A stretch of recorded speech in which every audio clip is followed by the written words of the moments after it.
Assalamualaikum warahmatullahi wabarakatuh. Perkenalkan, nama saya Alfi Nur Laila dari program studi Agroteknologi Federal Kemiri kelas B. Untuk NIM saya yaitu AG 6258. Di sini saya akan menjelaskan sedikit tentang pembelajaran singkat investigasi mengenai kasus-kasus yang dirancang dari materi perkuliahan dasar-dasar manajemen. Dari materi yang pernah diajukan oleh Bapak dosen Pak Baihaqi, saya memilih dari komunikasi organisasi.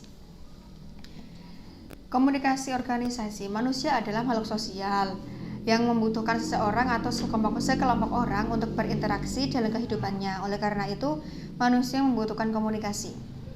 Adapun definisi komunikasi yaitu sebuah proses penyampaian pikiran atau informasi diri seseorang kepada orang lain melalui suatu cara tertentu sehingga orang lain mengerti betul atas apa yang disampaikan itu menurut Komarudin.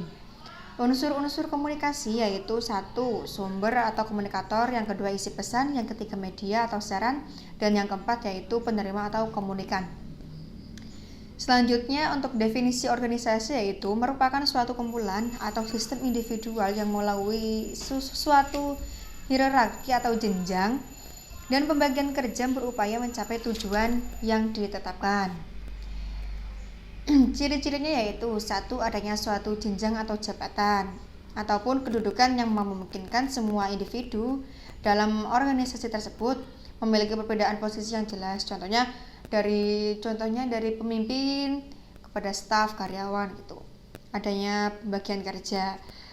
Yang kedua yaitu komunikasi orang, pengiriman dan penerimaan berbagai pesan organisasi di dalam kelompok formal maupun informal dari suatu organisasi. Menurut Wiryanto pada tahun 2005,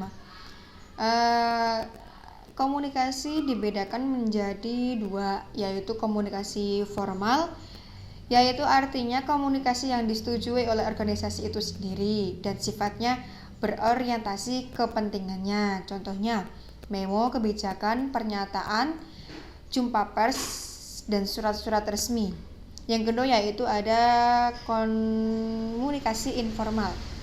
Komunikasi yang disetujui secara sosial orientasinya bukan pada organisasi tetapi lebih kepada anggotanya secara individual. Terus ciri yang ketiga yaitu model dalam komunikasi orientasi, yaitu 1. Komunikasi linear atau one way communication. Komunikasi yang memberikan suatu stimuli dan komunikan melakukan respon tanpa mengadakan seleksi dan interpretasi. Kemudian komunikasinya bersifat gimana ya? Ya mungkin seperti itulah. Terus yang kedua yaitu ada komunikasi yang kedua yaitu model komunikasi interaksional. Sudah terjadi di Facebook ataupun sudah ada timbal baliknya. Terus yang dari model komunikasi tersebut komunikasinya bersifat 2 arah dan ada dialognya. Yang ketiga yaitu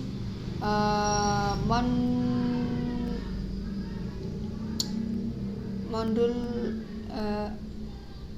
komunikasi transaksional, yaitu pandangan ini menekankan bahwa semua perilaku adalah komunikatif. Di sini arus pesan dalam fungsi komunikasi organisasi yaitu ada 3.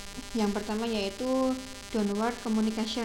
Pada arus ini downward communication tataran manajemen mengirimkan pesan kepada bawahannya. Fungsi dari arus pesan ini yaitu pemberian instruksi kerja atau job interaction. Yang kedua yaitu penjelasan dari pemimpin tentang mengapa suatu tugas perlu dilaksanakan atau job rasional. Yang ketiga yaitu penyampaian informasi mengenai peraturan-peraturan yang berlaku atau prosedur dan praktis. Yang keempat yaitu pemberian motivasi kepada karyawan untuk bekerja lebih baik. Yang kedua yaitu ada upward communication. Dalam arus ini bawahan mengirim pesan kepada atasannya.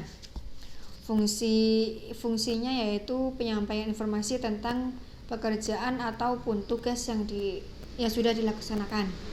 Ya, fungsi yang kedua yaitu penyampaian informasi tentang persoalan-persoalan pekerjaan ataupun tugas yang tidak dapat diselesaikan oleh bawahan. Terus yang keempat, penyampaian saran-saran perbaikan dari bawahan. Dan yang terakhir yaitu penyampaian keluhan dari bawahan tentang dirinya sendiri maupun pekerjaannya.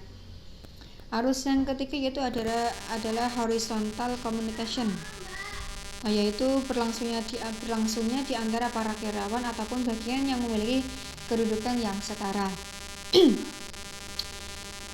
Fungsi dari arus ini yaitu memperbaiki koordinasi tugas, upaya pemecahan masalah, saling berbagi informasi, upaya pemecahan konflik, dan yang terakhir yaitu membina hubungan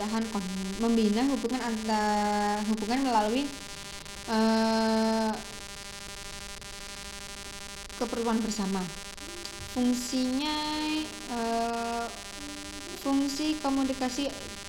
komunikasi dalam organisasi yaitu ada dua, komunikasi informatif dan fungsi komunikasi itu ada dua. Yang pertama yaitu fungsi informatif, dan yang kedua yaitu fungsi regulatif. Fungsi informatif yaitu orang-orang dalam tataran manajemen membutuhkan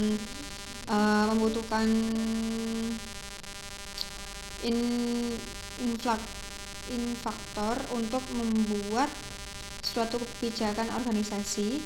Yang kedua yaitu bawahan membutuhkan inform tentang jaminan keamanan sosial, kesehatan, izin, dan lain-lain. Yang kedua itu fungsi regulatif, berkaitan dengan peraturan-peraturan yang berlaku dalam suatu organisasi. Yang ketiga ada persuasif, dan yang keempat ada interrogatif.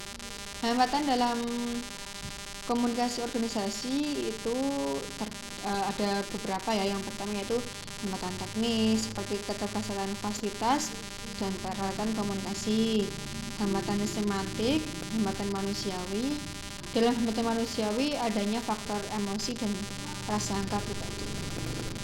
Mungkin itu yang dapat saya sampaikan dari materi yang pernah diajarkan oleh beliau, Pak Baihaqi, dari rangkuman yang kemarin saya catat di buku tulis saya.